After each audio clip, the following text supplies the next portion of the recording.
So a couple weeks ago, I talked about the first one, so I decided why not do the second one, The Expendables 2 from Lionsgate, released August 17th, 2012, starring and written by Sylvester Stallone, and is also co-written by Richard Wank, produced by Danny Dimbart, and directed by Simon West, who has done quite a few action films. So he's most well known for, besides The Expendables 2, would be Con Air, Lara Croft, Tomb Raider, The Mechanic, just to name a few of them. There's still quite a few others, like Salt and stuff. Had a budget of $100 million, and it made over $315 million at the box office. Expendables 2 is their typical action film, but and it's the second one to try to get a lot of the great 80s action hero, 70s and 80s action heroes together on a big screen again with some extra other big names that didn't get into the first one. So it has your typical action plot, or it's your typical action revenge plot. Basically, Barney takes on Barney and his band of mercenaries take on another task from Church, played by Bruce Willis, and Barney's Sylvester Stallone's character in the film, by the way.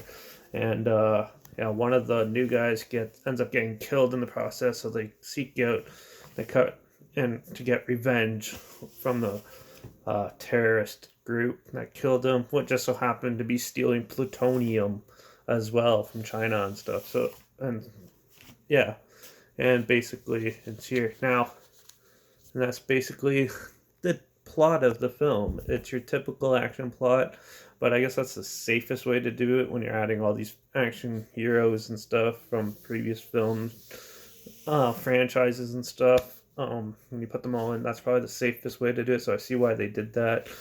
But that's like one little negative I thought of it, is that they could have done a little more intricate stuff, but I guess playing it safe was probably the safest way to do. But on a good note, though, this film has way more action scenes than the first one. They didn't they don't have so many characters to set up this time, so they end up putting in a lot more action sequences in, which Simon West is known for having his big action sequences in films. So that's a good big plus. So you heavy duty action fans will love this film. I think it's really well done. If you haven't seen it, it's been out since 2012, so I'm pretty sure most people have seen this movie. But still, I thought that was really good positive. The cinematography is fantastic in it as well, and the music is very engaging and adds to the story, the narrative, I thought. There's one other weak point that I thought that this film has, which is typical. I mentioned this in the first one, is that some of these old school action stars don't have the acting chops anymore. Some of them never did, like Sylvester Stallone. But it's some of the acting seems so wooden and stuff. But I can see why.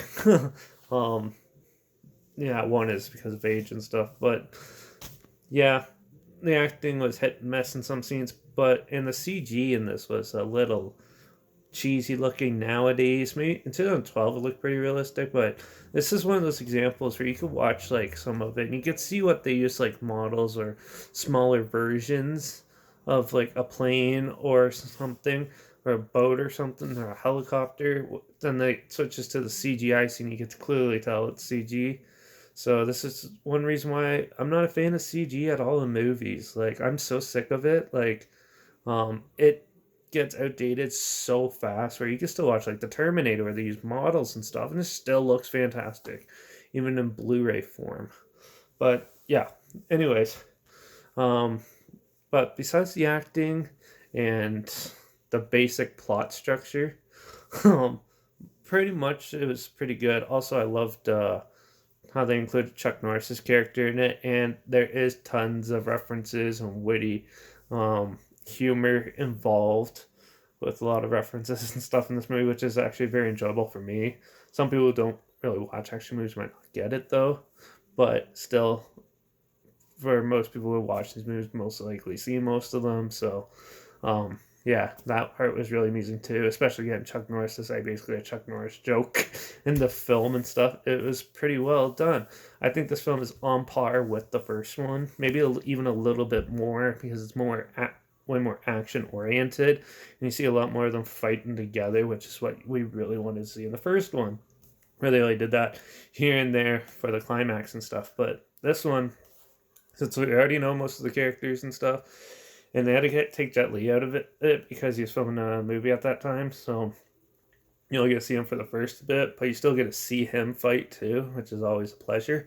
And yeah, overall, it's still super enjoyable, and just minor little complaints. So, out of for my rating, I'm just gonna give this one a 4 out of 5 because it's not super fantastic, and it didn't hit that above, like, it wasn't really good. It was just a good, enjoyable experience, but it still is a little bit on a higher plateau than some of the other action movies that came out that year, even the last few years. So it's still a really good, fun ride. So definitely check it out if you haven't seen it, especially if you've only seen the first one, you didn't bother with the sequels.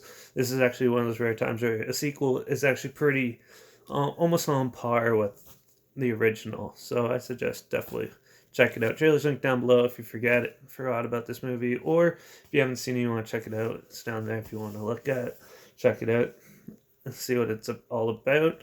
Also, my Instagram is always linked down below, where I post clips of films and review in the future on my story. So make sure you follow me there. Also look for the hashtag, because I put the name of the film in a small hashtag hidden somewhere in the clip. So I just do that for fun. So then you can figure out what I'm watching, what I'm going to be reviewing next. Yeah, make sure you like this video, share it if you really want to. Comment down below if you've seen this. Did you like the sequel as much as I did, or do you think it just falls in that sequel trend of being garbage? Let me know. I'd love to hear what your thoughts on that. Also, if you have other films, any films at all that you want to hear my opinions on, comment those down below. I'll try my hardest to get to them if I can find them and stuff. Some of the suggestions I got, I haven't been able to find very much. So, but yeah, if I find it, I'll definitely check it out and tell you what I thought about it. So yeah, make sure you leave those comments down below as well. And also, always subscribe, because you never know what I'm going to talk about next. And you might probably hear a lot about... I try to stay away from mainstream stuff as much as possible. So a lot of the underdogs and the independent films can have the light of day, because as soon as physical copies and stuff are gone, most streaming platforms won't have them, and it'll be harder and harder for filmmakers to make it. So make sure you check out some of those indie films, because a lot of them are really good. It's just Hollywood just ends up being cookie cutter bland crap now. So definitely subscribe, because you'll probably hear about films that you might be interested in that you never knew existed. So yeah, but other than that, it was a good film. And the next one, I think I'm going to go into foreign territory. I remember I talked about foreign film in a little bit, so I think I'm going to try to do that. I know I said that in the last video, but changed my mind last night. So, but with that, I am off for now, so I'll see you in the next review.